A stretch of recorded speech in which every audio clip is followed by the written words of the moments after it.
হচ্ছে আমাদের জাতির পিতা, মুসলিম মিল্লাতের পিতা হযরতে ইব্রাহিম আলাইহিস সালাতু ওয়াস সালামের সুন্নাহ।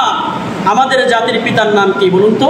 ইব্রাহিম। আর একটু আস্তে বলুন, জাতির পিতার নাম কি? ইব্রাহিম আলাইহিস সালাতু ওয়াস সালাম। কোনো সন্দেহ আছে? ইব্রাহিম আলাইহিস সালাতু ওয়াস সালাম জাতির পিতা, জাতির নেতা আল্লাহ তাআলা বানিয়ে দিলেন কেন? এর পেছনে কারণ আছে না? আল্লাহ রাব্বুল আলামিন জাতির পিতাকে আগুনের পরীক্ষায় পাশ করে দিলেন। এরপরে রব্বুল আলামিন তাকে একটা সন্তান দান করেছিলেন ৮৬ বছর বয়সে। ওই ৮৬ বছর বয়সে সন্তানকে নির্বাসনে ফেলে রাখা হবে, ওই মরুভূমির মধ্যে ফেলে রাখা হবে। তার মা এবং তার সন্তানকে এই পরীক্ষায় পাশ করেছেন না ফেল করেছেন? জোরে বলুন, পাস না ফেল? পাশ করেছেন। এরপরে সন্তান যখন বড় হলো, ৯ বছর বয়সে যখন উপনীত হলো, তখন সন্তানকে জবহ করতে হবে। তাহলে পরীক্ষার পরে পরীক্ষা আছে না নাই? জোরে বলেন, আছে না নাই?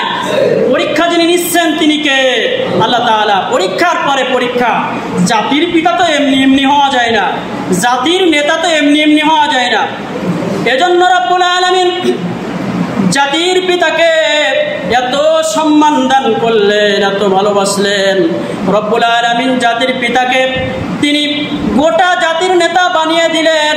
রব্বুল আলামিন কোরআন কারীমের ২ নম্বর সূরা ১ নম্বর পারা সূরাতুল বাকারা এর ১২৪ নম্বর আয়াতে এ সম্পর্কে সুন্দর করে বলেছেন যে ওয়াইয বিতালা ইব্রাহিম রাব্বুহু বিকালিমাতিন ফাআতাম্মাহুন্না قال إني جاعلك للناس إماما।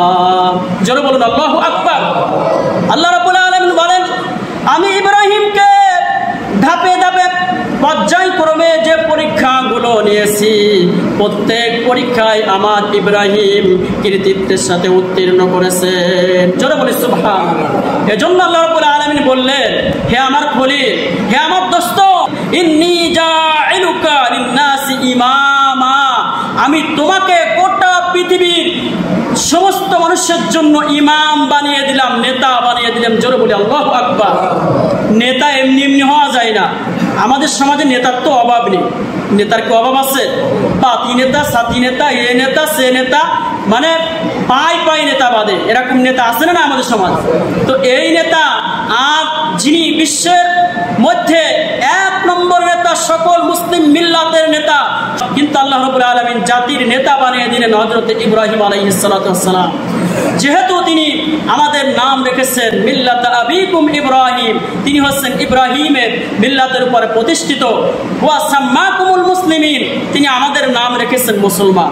আমরা যে মুসলমান দাবি করি, আমাদের মুসলমান নাম রেখেছেন আমাদের জাতির পিতা ইব্রাহিম।